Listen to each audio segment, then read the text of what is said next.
lengo kubwa ni kuja kama alivyosema alonitangulia, kwanza kabisa kuzungumzia, watu wengi wanasikia kuna mnadhim. Nimekuja kutoa ufafanuzi mdogo kuhusiana na dhana ya unadhim katika Baraza la Wawakilishi. Baraza la Wawakilishi la Zanzibar liliundwa kwa mujibu wa katiba na pia lina sheria ya kusimamia ule utawala wa Baraza la Wawakilishi, lakini pia kuna kanuni ya kuendesha lile baraza. Vyote hivi viwili, sheria na kanuni, zimetambua miongoni mwa viongozi wa baraza ni wanadhimu wa vyama.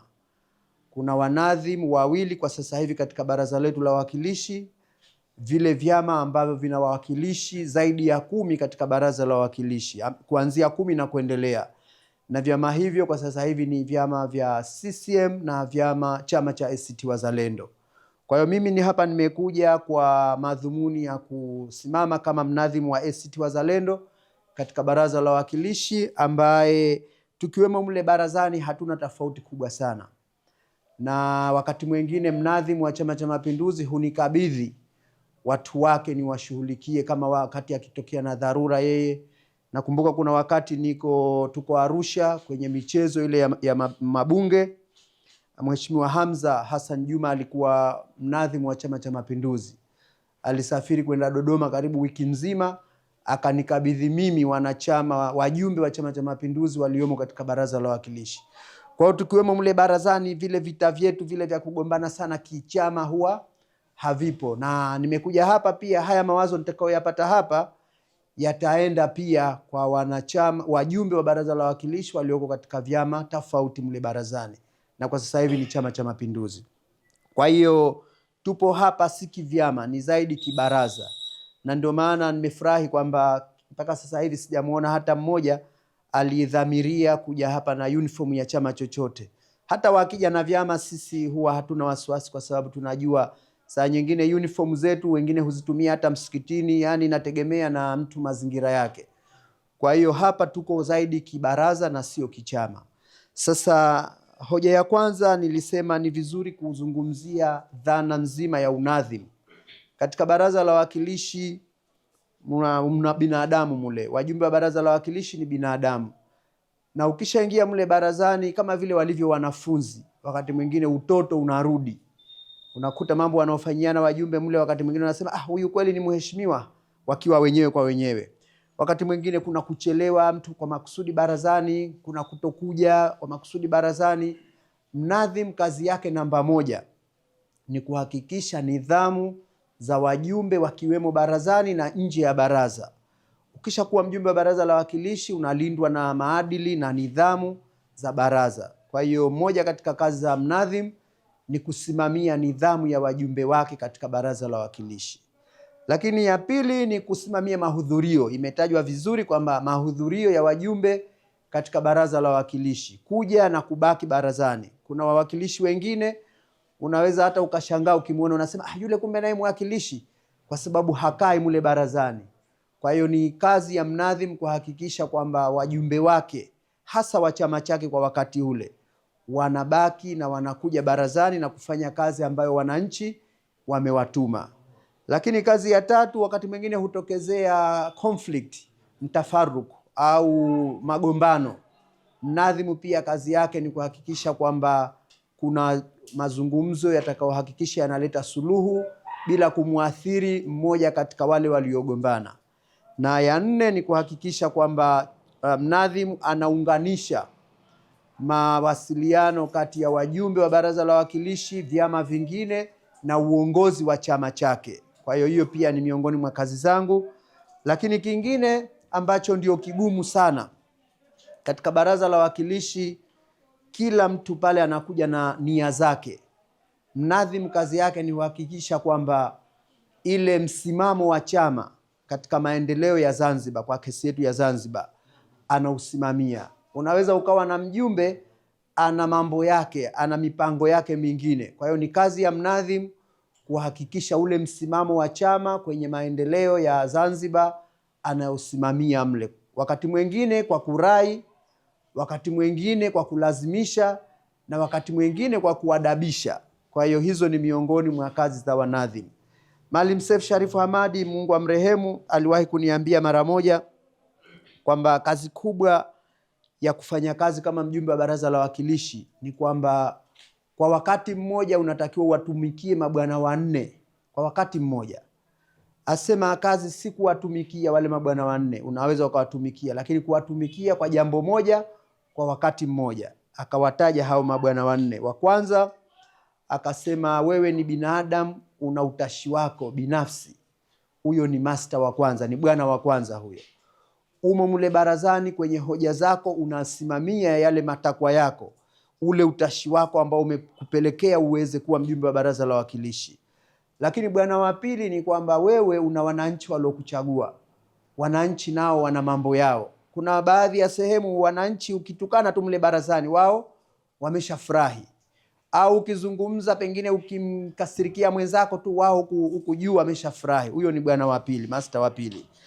Lakini master wa tatu wanasema kuna serikali ambayo ipo kwa mujibu wa sheria, kwa mujibu wa katiba, tumeimpa mamlaka, nayo inataka kuheshimiwa.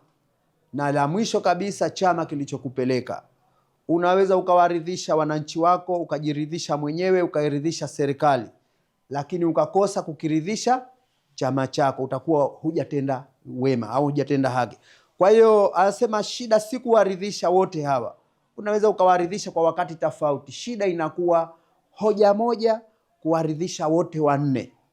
Sasa moja katika kazi za wanadhimu ni kuwasaidia wajumbe wake kuyatekeleza haya bila kuharibu. Wakati mwingine tunakaa vikao kabla au wakati mwingine baada, mtu ameshachangia pale, tunamwambia bwana, pale ulifanya hivi na hivi, lakini ulikosea hapa.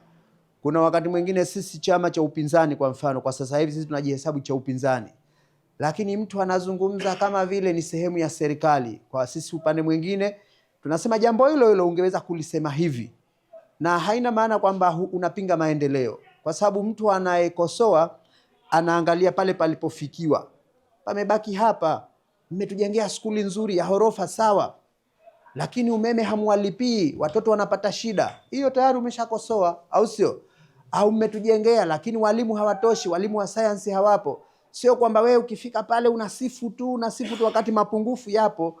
Kwa hiyo sisi kama upande mmoja tunastahili kufanya hayo, na mnadhimu anatakiwa kuwasaidia wajumbe wake kutekeleza wajibu huo.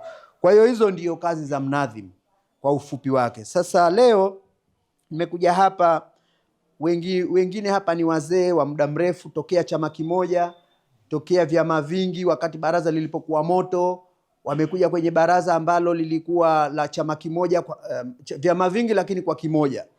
Na sasa hivi vyama viwili lakini kidogo upande mmoja umelala zaidi. Mmeyaona mengi, wengi wenu mmeyaona mengi, na lengo la kunileta hapa, tumekuja tukuulizeni, tukuombeni mtuelekeze aina gani ya baraza mungetamani kuliona, mungetamani kulisikia, mungetamani mtu atie betri afungue, kama vile mtu anavotia nauli akaenda mkutano pengine mbali kwa hamu ya kusikiliza sera. Mungetamani mtie betri kwenye redio au mulipie kingamuzi musikilize baraza la aina gani? Mtuelekeze hapa leo, ikiwezekana mtupe mawazo.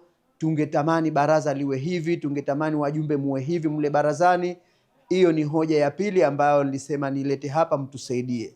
Lakini hoja ya tatu muhimu sana, tarehe 9 mwezi wa 9 tunaanza baraza la kipindi hiki. Tarehe 9 mwezi wa 9, nadhani kwa wiki mbili tutakuwa na baraza. Katika hoja muhimu zitakazoenda kuzungumzwa, kujadiliwa, ni miswada ya sheria. Kuna mswada mmoja unahusiana na uanzishwaji upya wa shirika la magazeti Zanzibar. Inawezekana wengi wenu haliwahusu sana, lakini inawezekana baadhi linakuhusuni. Lakini la pili ambalo naamini sote linatuhusu, hata kama si mvuvi unatumia mazao ya uvuvi, kuna sheria mpya inaenda kutungwa, sheria ya maendeleo ya uvuvi na ulinzi wa bahari.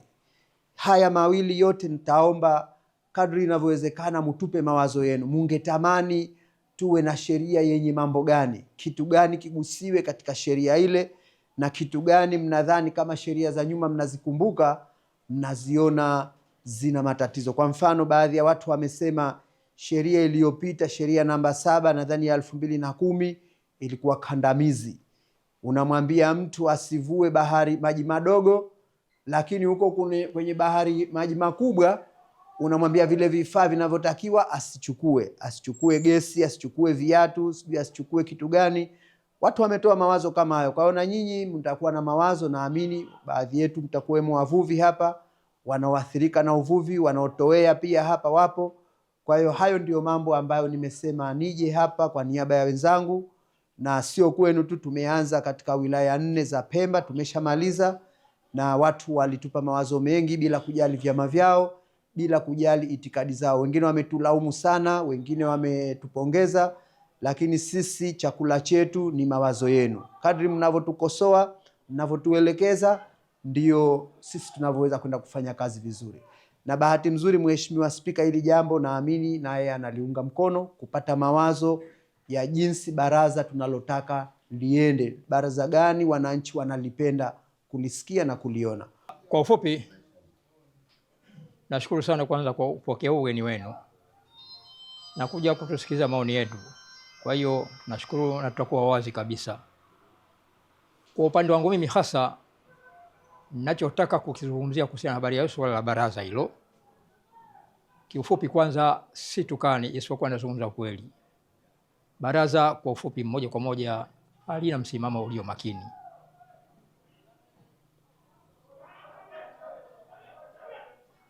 Sababu ya kuzungumzia hivyo, utashangaa mtu anasimama kwa madhumuni ya kutetea jambo ambalo ni halali kabisa, tulilomtuma sisi wananchi kwa kwenda kututetea.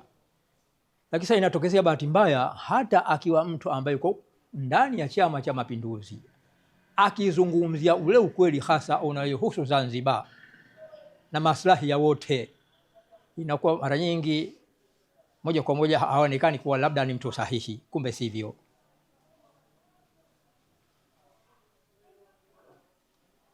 Ukweli utashangaa mtu inakuwa anazungumza maslahi yaliyotudunda hasa sisi wananchi wenyewe, kwa ndo hayo ambayo tayari tunayowatuma. Hatimaye anaweza kaambiwa kaa chini, au kuna baadhi ya watu moja kwa moja wakamcheka.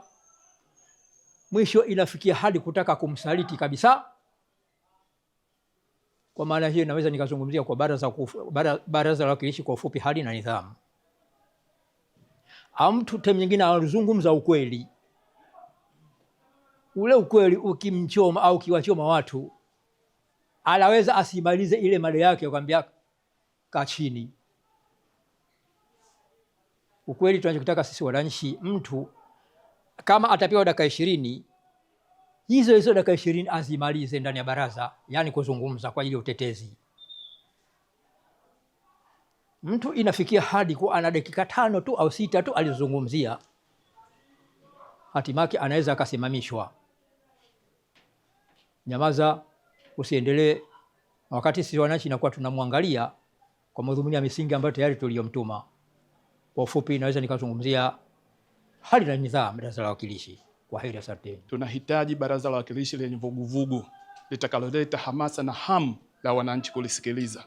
Baraza la wawakilishi leo mara hii limeboa na linatuboa mpaka wananchi kulisikiliza.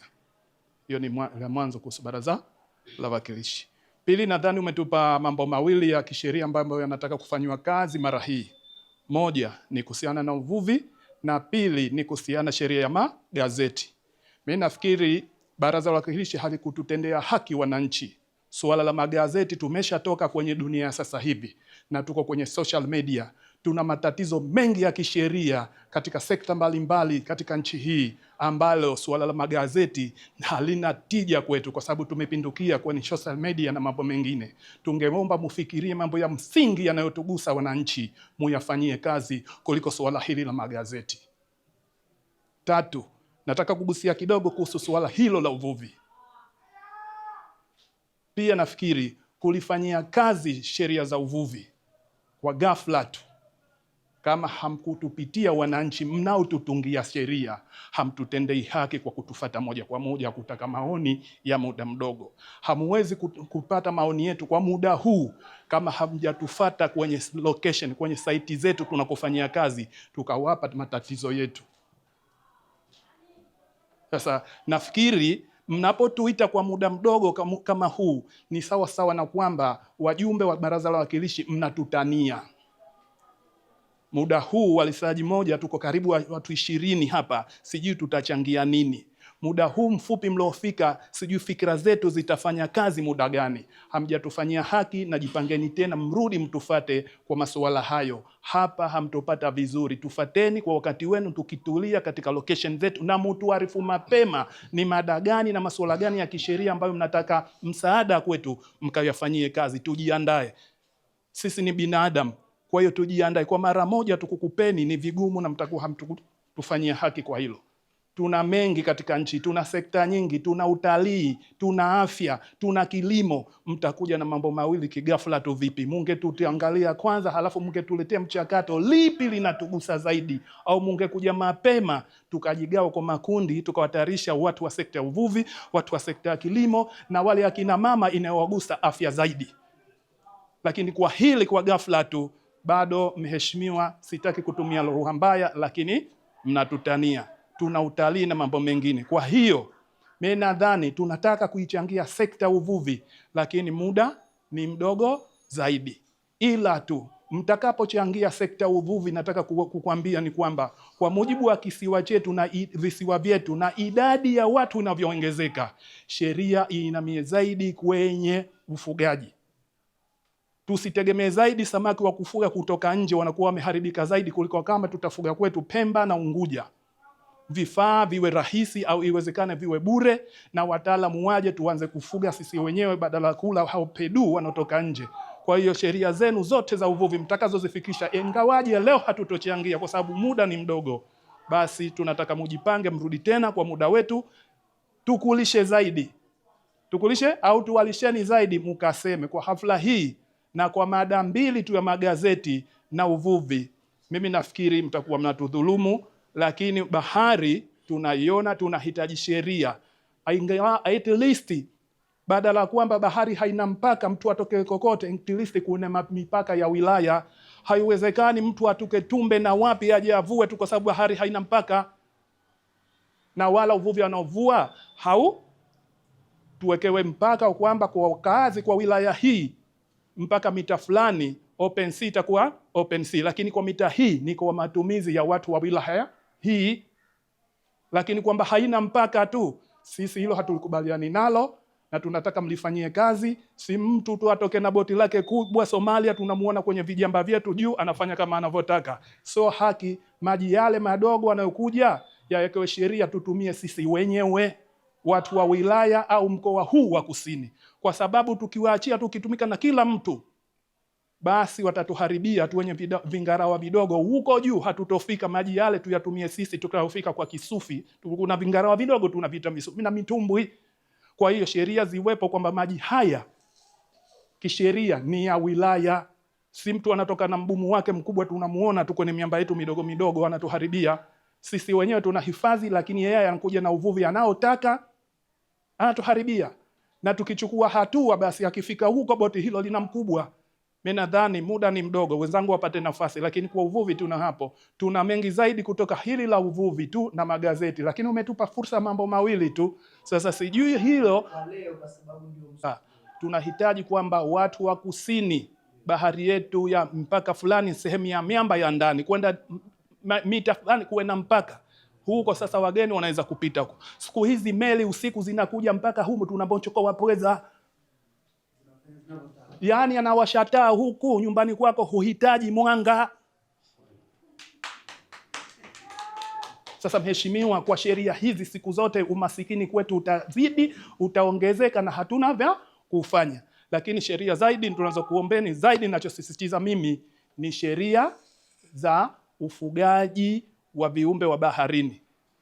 Na jingine ninalosisitiza zaidi, Baraza la Wawakilishi likazungumze wataalamu wa ufugaji wa baharini, hata wakiingia kwenye siasa msiwapeleke kwenye kilimo.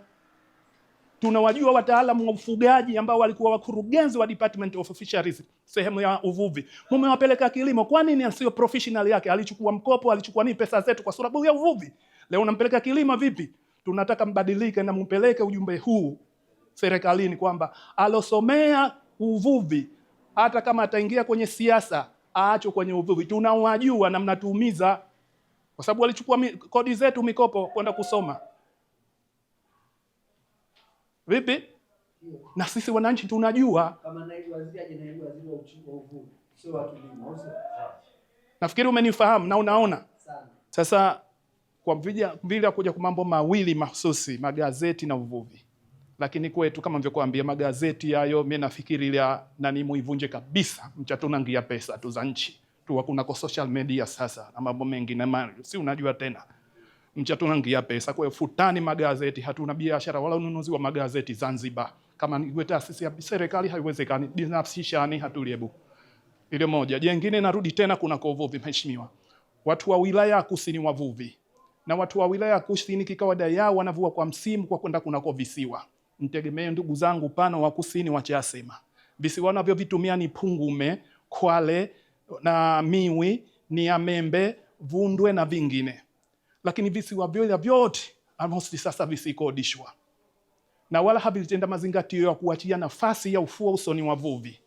Tungefikiria mkabadilishe sheria, kama mnavikodisha mkodishe Pungume nyuma maeneo ya bandari zetu, mtuachie tutumie na watalii na siye wenyewe wavuvi tuendelee kufaidika. Kwa sababu siye tunauka makunduchi tunakaa Pungume wiki nzima kwenda kuvua, ndio tunavyopata pesa ya kununua kipolo cha mchele. Leo mkakikodisha chote hatuna pakuka, siye mtu unja. Maana tunakwenda dago pale tukavua tasi wiki, tukaja tunanunua kipolo cha mchele na ngonda mikunga mikavu. Tunataka mkazingatie sheria hiyo kwamba wao wawekezaji kama nje hakuna uwezo ya kitu kingine cha kutenda kutilia uchumi. Muwakenyu pale bandari ni petu na msikiti na maende mtu achie wenyewe. Tutumie wao wataalimu wakodisha na sije tutumie kama wavuvi, tuje tulale wiki tutafute mchele tuje tulie na wana. Sijui kama hapo nafahamika, kukifahamu kinyumbani. Na ino kama mvyokuambia tunachaka vugu na nakuambia kwa vugu kwa pressure kubwa kwamba ulichukua linatugusa.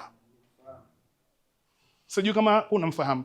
Si hivyo tu, hata siye wengine tunaopeleka watalii. Endapo mchavikodisha visiwa vyote, siye vijungo jiko magaidi wa kitalii tukakae wapi? Na wao traveler wetu na backpacker, kwa sababu sisi tucho hatuna watalii, tunaolia vimfuko mkononi, tunakwenda naona kiboti ngui, ukesakodisha wote, sisi kuna chaka tuende na wapi? Na wenetu wakalie nini? Tunataka mkabadilishe sheria, maeneo ya usoni ya visiwa tuyawe ya public, watu wote wavuvi na watalii wanaoachaka na wengine sote tutumie tunufaike. Jengine, idadi ya watu inazidi na serikali haina uwezo hata ya kuendeleza mahachari. Mwenyezi Mungu katuumbi kila kitu tayari. Kuna baadhi ya visiwa vina mabwawa kati ambayo yanafaa kwa hachari, tukavikodisha vyote tuchali hasara. Vikatendwe research yale maeneo ya kati, kama tunatia kamba wanao mayai, kama tunatia vikobe vinao mayai na vinafa. Mfano kisiwa cha Vundwe, ukangia Vundwe kati kuna poli haso ambako kuchatia kamba wako, kuchatia pweza wako na kila kitu kiishi. Kama mnakodisha mkawa barazani tukani gamkatizame Vundwe kati, na kama hamkujisema tukupelekeni.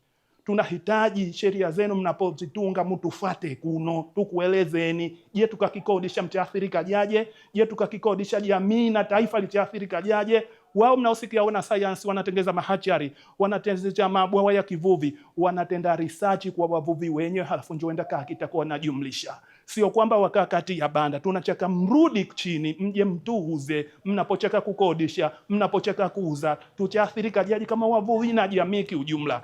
Leo watu wankuja huku hawana hata pa kuchemsha makorobwe pale ajua poje wakachemsha msikodisha. Nyie mnatufikiria nini? Si bora mtutilie kitwana tu sahani nini tufwe kuliko mnatutendea. Sasa uende ukalizungumze kuna kwa baraza la wawakilishi kwamba bila visiwa habilijashinda. Bila visiwa tunavitumia kwa msimu, bila visiwa tunavitumia kwa matumizi endelevu. Tunachaka mufikirie kodishani, lakini mtubakishie maeneo ya kwamba tutumie. Kwa hiyo sheria hiyo mkaikalie kitako ya visiwa. Visiwa hivyo mkavitendea utafiti kipi ambacho, kwa sababu hachari inashinda huko. Mzalishi majongo mane mwaka ajana mkatizama mpaka leo hatujasikia habari zenu. Basi katizameni yano mabwaya ya kiasili ya tuachia Mungu. Siji tunafahamiana. Lakini Mungu katuachia vingi. Kunako peninsula za inlet, mito ya Uzi ya wapi, mna mashimo makubwa ya kufugia miatiko na nini. Kwa nini mwe mulala hamnatuwezesha? Mnachaka mtupangia mivuvi ya bahari kuu, halafu mnatuletea viboti vya mbao, mnachaka kutua.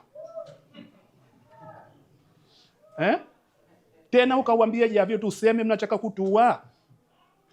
Sisi tunafikiria tuna resources za kutosha. Haiwa Norway inawekeza uvuvi wa ufugaji kunako bahari kuu. Sisi tuna visiwa vya Pemba ambazo vina bay na peninsula za kutosha kufuga samaki. Mnashindwa kutenda. Mnachaka mtupangia sheria magazeti. Macho yote yasikufa kwanja. Mchasoma na ni gazeti yako. Mchasoma na ni gazeti yako. Tunahitaji mkakae kitako vizuri. Ukatizama Mungu ya pete. Chuvi wapo kibao inaweza kufugwa. Ukatizama bumbwini mwa kupanda chuvi mwa kibao. Tunafahamu kila kitu, msitutende tu mbumbumbu. Ukunukunu wa chuvi wa ulia waju ulia unafugwa ulia mwepesi ukawani kakichupa ya kino $5 au $10. Mnatudanganya nini ukakichanganya na sijui na mchele au na nini? Kwa nini msitupangie mambo ya teotuni wa kiuchumi, mnatupangia mambo ya kutua kabisa? Kwa sababu gazeti uchalio lileta tuchajafungia mkate wakati tu vijua wino ulia ni chemical si salama kwa afya zetu.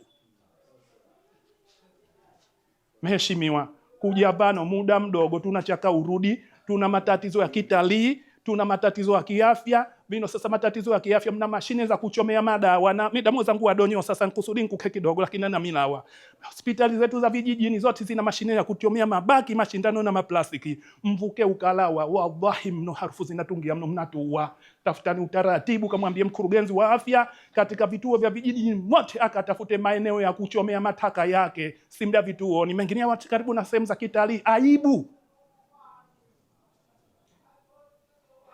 Aibu. Nsijenga kosa kuna uhaile una kesho na chomeka kila kitu midam kuja.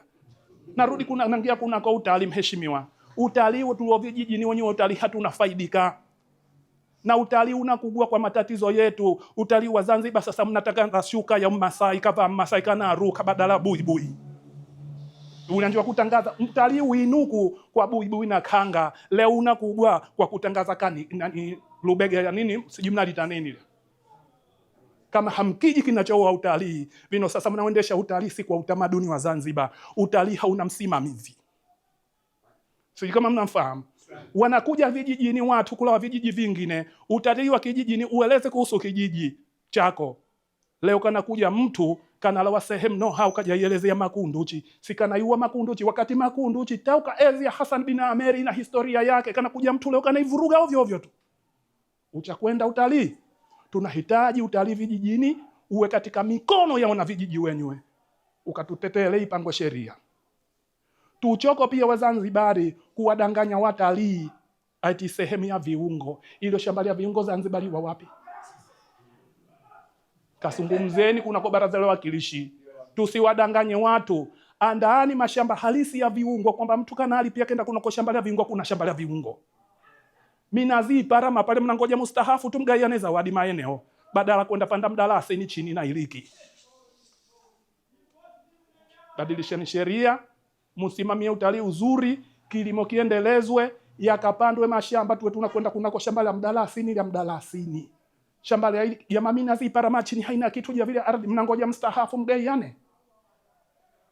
Tunataka mbadilishe sheria hiyo. Kwanza hakuna zawadi ya ardhi kwa kiongozi.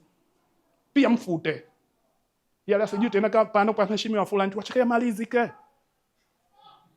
Ya vile mnavyo uko mnagawana kuna mnachukua zetu mnasema eneo la serikali Makundu china Jambiani. Ati mita baada ya mita hiyo baki hifadhi. Uko mkopanda mashamba na mkoloni wakati huo mchukuu kuno kwetu tunapanga mhogo na mbaa zile mkachukue. Mbasi hatuligoma kupanda miti ya kudumu ya mashamba yetu tunapanda vya msimu. Sheria kabadilisheni bwana. Maeneo ya wilaya ya kusini ya watu wa kusini, si ya watu wa Matemwe, si ya watu wa Dunga na maeneo mengine. Sijui kama kuna mfahamu. Na suka kidogo kunako kilimo tena. Kilimo mheshimiwa kunaundwa vikundi tavijabu ya mndu. Wakati wa olima wana visima hawana pampo za kupiga maji. Miradi mingi feli kwa sababu fedha mnao huko mnaandaa watu kwa matakwa na interest zenu. Na mnawacha wale ambao watu wameokwaza. na wao oneni mie juzi nyende uko kwenu huko we kuna lau ya Pemba pale kwa mkama ndume vino kuna mabwawa ya chuvi nyua kutua na ake wachimbi kisima kwa pesa zao, pesa zao kavuta maji, pesa zisi maji sasa hayana apatika, na pesa za kumongezea mchimbaji 300,000 hawana. Mwenda create mwenda buni vikundi vipya. Wallahi wanti huruma wanawake wamela wameshipa mno. Vino sasa na donate ngapata shilingi na tia kibubuni nyua peleke. Kama pogini au wapi hewa wako, ukenda sasa kuna kikuta hicho kisima. Maji kikauku. Sasa mnakuwa nini wabakilishi na serikali naandaa vikundi vipya wakati wanaocheka kutenda jambo wao wapo hawanaezeshwa. Si huko tungo pana wanaolima migomba, pana wanaolima tungule, uje siku moja mnazi mtu kuchukua huko tunakolima huko. Tunashindwa sie wananchi, vino sasa wazungu wa Solvania ndio wanaolima tungule. Siji sheria gani na unawaka permit waje watende mambo yale hapo. Menchaka uje nkuguye shati tukutembeze. Wa Solvania siji wazungu wa wapi, ati kajali matungule na mchicha hapo juzi na kwenda. Hata kama makundu chikana mfaidi yani, lakini kisheria haifai mtende nyesi yeye. Kawa hapo supana kutwa jaji katibu. Sijui ndani wakawa hapo ule mradi wa kutenda wananchi wa kawaida. Rekebishani sheria zenu kwa sababu wao kwa wacha wakuegemeni nyie huko. Jaje? Wakuegemeni nani? Nyie huko. Mheshimiwa muda mdogo, mie bwana mengi bwangeze wezangu wacha ya lavya. Mfano ya visiwa kwa sababu sote tuna vinotumia yayo muhimu sana. Twenda tukavua kwa visiwani. Wakakwa jot mutu. Twenda na wageni kwa visiwani. Mkawaka jot mutu. Mimi nafikiri mfikiria hapo. Asante sana. Ali Haji Mtumwa. Kwanza niingie kwenye hii mada ya kwanza inayosema vipi baraza tunaweza tukaliendesha. Moja analosema kwamba ingawa mwenzangu kalichangia na mimi nalikazia kwamba hii mambo ya taarifa mwenyekiti hili linatuvunja moyo. Ni lazima aachiwe yule azungumze 1 2 3. Sasa kile anachokizungumza kama hakina uhakika, kuna sheria zake. Sasa hili kiukweli linatuvunja moyo na tunavunjika moyo hata kulisikiza wale baraza la wakilishi. Chengine ni kwamba kwenye nafasi hii hapo tunataka hawa wawakilishi wetu wanapokwenda simama kule wawe na misimamo na wasiwe na kigeugeu. Ina maana kile ambacho anachokiamini kwamba hiti ndicho hicho. Siweki nani msaada huu mpaka, ina maana uwe na msimamo huo. Baada ya hayo niingie kwenye masuala hii kwenye uvuvi. Uvuvi tunakatazwa kwamba tusivue kwa mfano hizi ngavu au baadhi ya vifaa hivi ambavyo vifaa tunaambiwa ni vifaa kandamizi. Lakini cha ajabu na shangaa, sisi tunakatazwa lakini kwenye maduka tunaviona. Sasa wewe unakataza lakini kwenye duka unaviingiza, na wewe unayekataza kumbe ni yule ambaye unauza hilo duka. Sasa hapo ndo pana manufaa hapo. Ina maana sasa kama kukataza, wewe ukataze ufunge vyote kule. Lakini chengine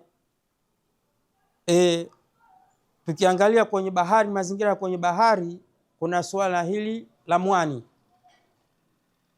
Hawa mama zetu wanalalamika na kupata shida kwamba bei sijui mwani bei zake ziko hivi na hivi na hivi. Kumbe wanasema wale ambao wanahusika na hili swala la wanaoshughulika au mwani au tuseme matajiri, wanasema kwamba sisi kama hivyo vijiti kama nini kamba, sisi tunakuwa tunakatwa. Kuna makato kule yanakuwa tunakatwa. Kwa mfano vijiti, kwa sisi huku kwetu tunatumia vile vijiti vya kuchomekea ile nani. Sasa vile wanakuwa wanakatwa kwenye mali asili ya msitu, wanakuwa kule akikatwa, ina maana hata na hawa mama zetu wanaumia ule mwani, kwa sababu unakuwa haupandishi bei. Ina maana wale matajiri wanafidia pesa yao kule. Ina maana hapa napo wapafikirie sana jinsi gani na hawa kuwatetea hawa kina mama wakulima wa mwani, ule mwani jinsi gani pa kupandisha bei, ili na huku hawa matajiri waweke kwenye mazingira mazuri. Kwa hiyo niseme tu kwa leo nishie hapa, asante. Sisi wakulima kwa kweli hasa tumezaraulika kwa kipindi hicho tunatokana nacho. Tunajitahidi kuitikia wito wa serikali tulime, lakini mambo yanafanyika sasa ya dharau.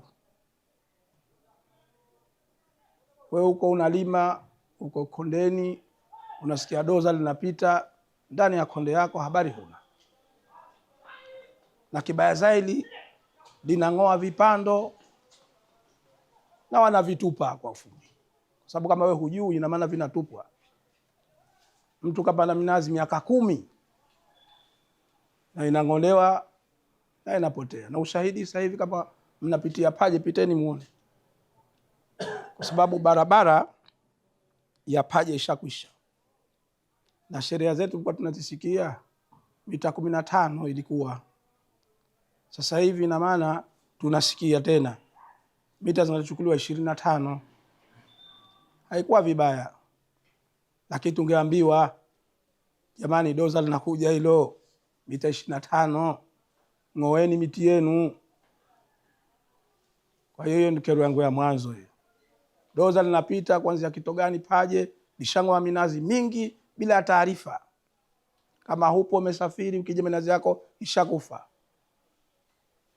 Hiyo kero yangu ya mwanzo. Kero ya pili, na kwenda kwenye uvuvi. Huko kuna kwa mswada huko.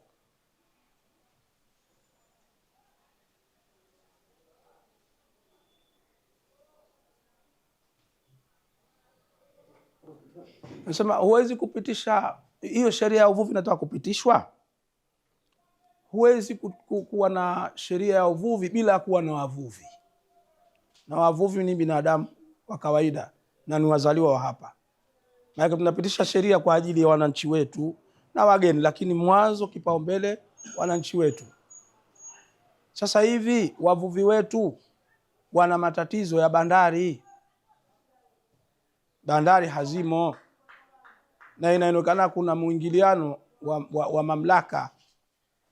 Kwa sababu sasa hivi kipaumbele, sijui kama ni sheria zetu za sasa kwenye utalii. Kwa hiyo watu wengine wote kwenye sekta nyingine kama wavuvi, kwenye hiyo bahari yao wavuvi wanaonekana wao hawafai. Bandari zao wanaambiwa watoe kwa sababu ya miradi mikubwa ya mahoteli. Lakini hiyo maana yake inakuwa inatumiza sisi tu wenyeji, si wageni. Wageni wanapita na mamili yao juu, hawataki bandari. Sisi lazima tuwe na bandari yetu, hata kama kijumba tu na vipo na vinataka ving'olewe. Kwa hiyo hilo tunaomba likasimamiwe na lizungumzwe, lionekane. Hiyo ya pili. Lakini nawachia na wenzangu bwana.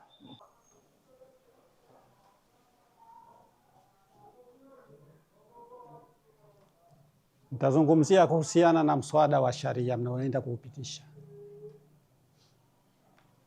Waheshimiwa, kuna utaratibu wa kutunga sheria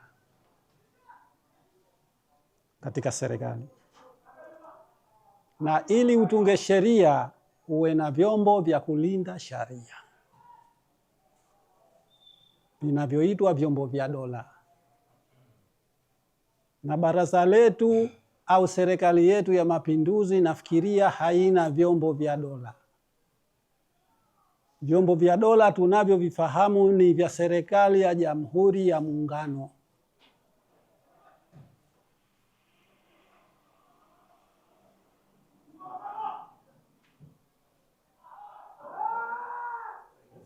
Na ndio sababu mambo mengi yanakuwa yanavurugika, kwa sababu wanaosimamia dola wanafuata sheria za kwenye dola yao.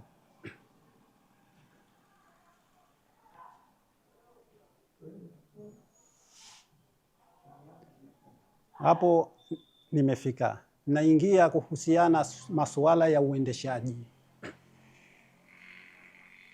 Tuna serikali yetu inayoitwa Serikali ya Mapinduzi ya Zanzibar, chini ya mfumo wa demokrasia ya serikali ya kitaifa.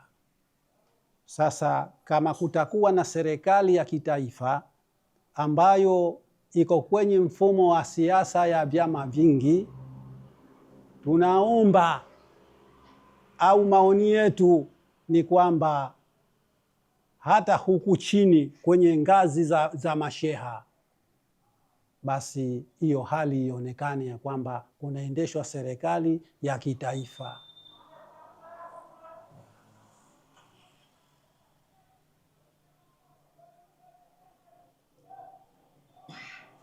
Kukosekana na kwa jambo hilo, maana yake tunapata kudhalilishwa. Leo hii ukishakugundulikana kwamba huyu ni mfuasi wa upande fulani, kuanzia wewe, mtoto wako, hamna haki.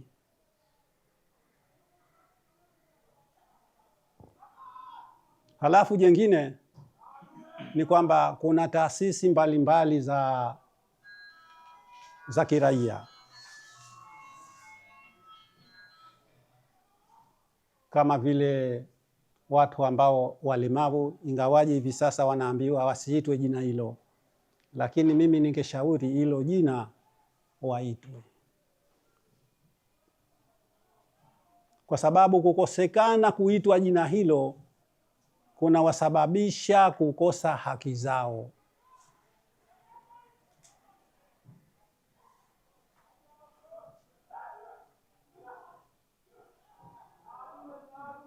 Leo hii mlemavu wanaitwa watu wa huduma maalum, mahitaji maalum. Sasa utashangaa unaitwa kwenye kikao cha walemavu, lakini ukifika mle unaambiwa watu wa huduma maalum. Mlemavu yumo, mgonjwa yumo, alokuwa si mgonjwa yumo. Ukitia neno hilo, maana yake kila mmoja ni mtu wa huduma maalum.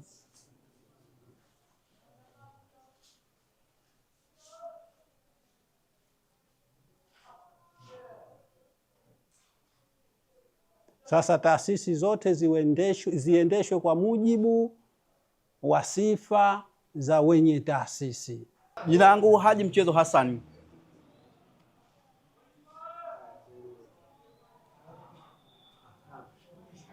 Mie kuna kwa Baraza la Wawakilishi na chakaya kazungumze sana kuhusu mambo ya vileo, mambo ya ulevi. Wanokaa hivi no sasa waja vigenge, wana vileo vingi, tena sio wanakuwa vibali au hawanakuwa vibali, bali vino sasa kaiba haribiki, wana vileo vingi.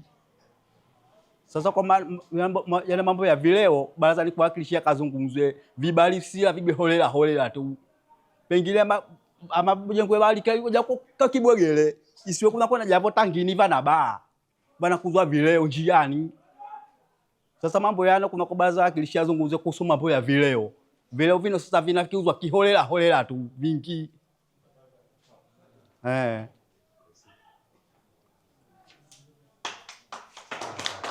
Halafu yake jambo jingine, mheshimiwa wetu anajitahidi sana kujenga zino barabara, lakini bana mijitikana inakatwa vibaya tu hawana alipwa.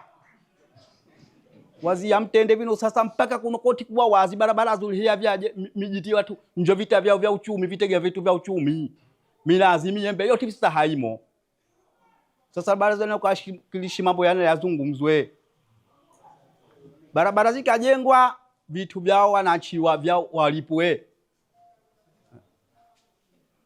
Yao mienjo yangu tu sina zaidi. Likizungumzwa sehemu nyingi, na hili la fidia, serikali kwamba haikuwa ikijali nguvu za wananchi, kwamba wewe umeshaweka vipando vyako, ndio unategemeo wako, uchumi wako ndio uko pale, watoto wanategemea pale kwenda skuli, mwisho serikali inakuja inang'oa bila hata taarifa, kuachilia mbali kulipa. Kwa hiyo hilo tumelichukua pamoja na mliotuongezea hapa, na mengine yote mliotuambia tutayapeleka, tutayagawa, tutayazungumza na wenzangu wa vyama vyote viwili.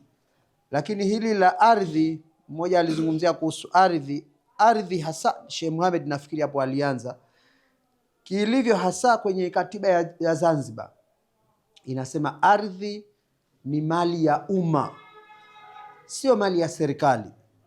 Serikali inapotaka ile ardhi inaifanya kama ni mali yake, lakini katiba inasema ardhi ni mali ya umma. Na sisi ACT Wazalendo kwa mfano, kwenye ilani yetu tuliahidi kwamba mwananchi mwenye ardhi anatakiwa anufaike na uwekezaji wowote wa ardhi maisha yake yote.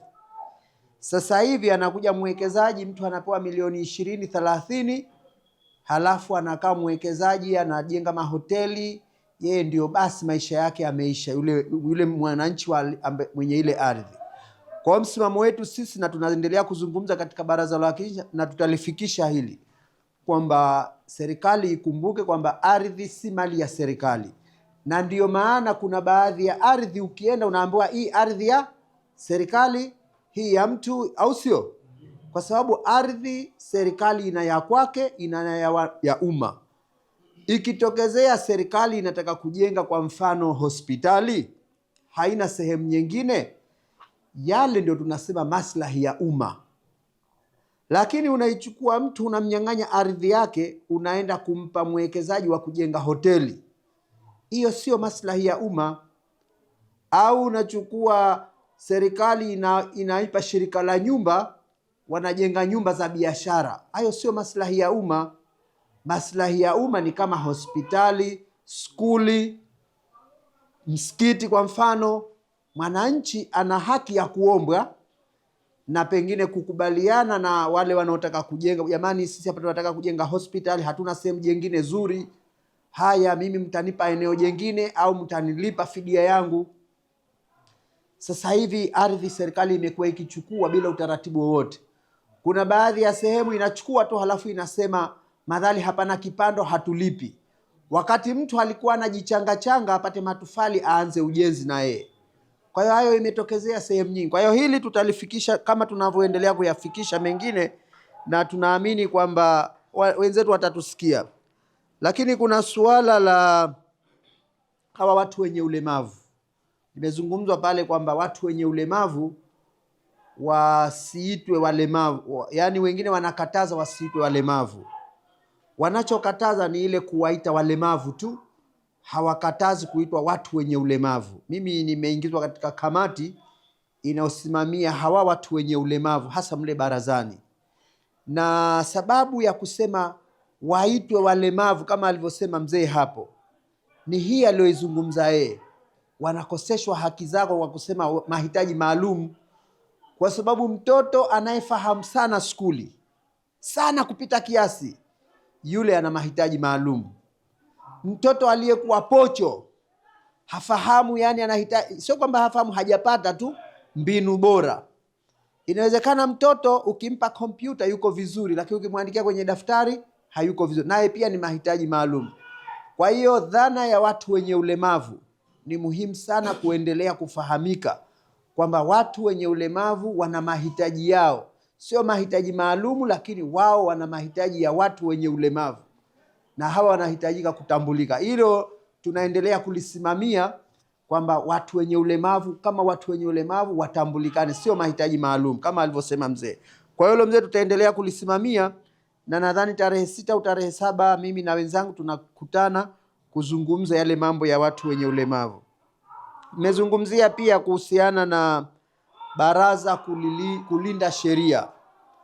Kwa mujibu wa utaratibu wa kiutawala, Baraza la Wawakilishi kazi yake kubwa ni kutunga zile sheria. Kutunga sheria ndiyo kazi ya Baraza la Wawakilishi. Mfumo ambao naweza kusema kwamba hauko vizuri sasa hivi, hatuna imani na wananchi, ni mfumo wa kusimamia na kulinda hizo sheria, mfumo wa mahakama. Mahakama ndio inayotakiwa ilinde zile haki za watu kwa mujibu wa sheria. Sasa hivi ukimwambia mtu nani anaiamini mahakama ya Zanzibar, nani anaiamini mahakama ya Tanzania, wachache ndio wataiamini. Hao ndio wa kulinda ile sheria na zile sheria ambazo zinatungwa na Baraza la Wawakilishi. Kwa hiyo Baraza la Wawakilishi kidogo hapa tusibebeshe sana kazi ya kuzilinda zile sheria. Kazi ya kuzilinda sheria kuna vyombo vya dola, polisi pamoja na mahakama. Lakini mzee kasema sisi kama Zanzibar hatuna vyombo vya dola, lakini sheria zetu za muungano ziko wazi. Kuna sheria zinatungwa Zanzibar, zinasimamiwa na vyombo vya dola vya muungano, baadhi polisi na mahakama yetu ya Zanzibar. Kwa hiyo shida bado ipo pale pale kwamba vyombo vya kusimamia zile sheria ambao mahakama na vyombo vingine vya dola vimepoteza imani kwa wananchi. Na sisi wengine tunathubutu kusema kwamba mtu ukimwambia kesi yako ni kesi fulani, bora akwambie tu kwamba hukumu yake ni kitu fulani, upewe ile hukumu, kuliko kupoteza muda kwenda na kurudi mahakamani, kwa vile jinsi mahakama zilivyopoteza imani katika kutoa haki. Tuna mifano mingi iliyo dhahiri. Wakati mwingine hukumu imeshatolewa, fulani aende jela mwezi mmoja. Kama inamhusu mtu fulani, unaweza ukamkuta mtaani hajenda hata siku moja. Hiyo iko, hakuna ile kukazia hukumu wala utiwa sheria.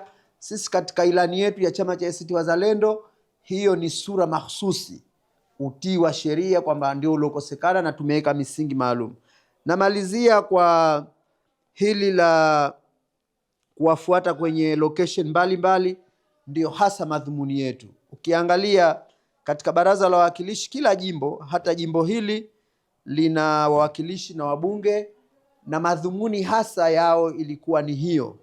Lakini sisi tumechukua hii juhudi binafsi kwamba tumeona wananchi wetu wengi Zanzibar nzima, kwa sababu wengine wanatuletea malalamiko pale barazani kutoka Makunduchi, kutoka Nungwi, kutoka Bumbwini, kutoka sehemu mbalimbali, ndio tukaona tuje tuanze hii.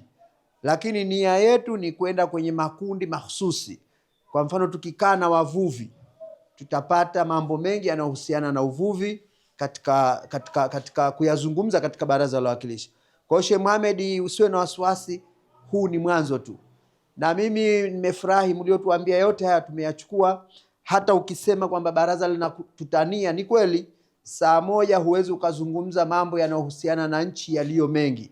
Hapo ulipofunguka hayo mambo haya ndio tulikuwa tunayataka. Mwanzo sijui ulikuwa unaoga vile. Lakini haya mambo haya yanayokwaza ndani ya nchi yetu, haya mawazo yako makubwa sana. Visiwa, kila mtu analalamika, mpaka Mheshimiwa Haji Omar Heri, kwa taarifa yenu, mle barazani aliwahi kuzungumza sana ishu ya visiwa, kwamba kuna mambo hakubaliani nayo naye, ukodishwaji huu ambao labda unawanufaisha wachache, haujaangalia wakaazi wa sehemu zile karibu na vile visiwa. Visiwa unapata dola milioni 2, sawa, wananchi wanakosa kuvua, hawapati kipato chao cha kuendesha maisha, faida iko wapi? Kwa hiyo sisi tunaamini kwamba michango yenu nyinyi ni muhimu sana, na mwanzo umeonekana hapa. Kwa hiyo haya yote tukijaliwa nitayapeleka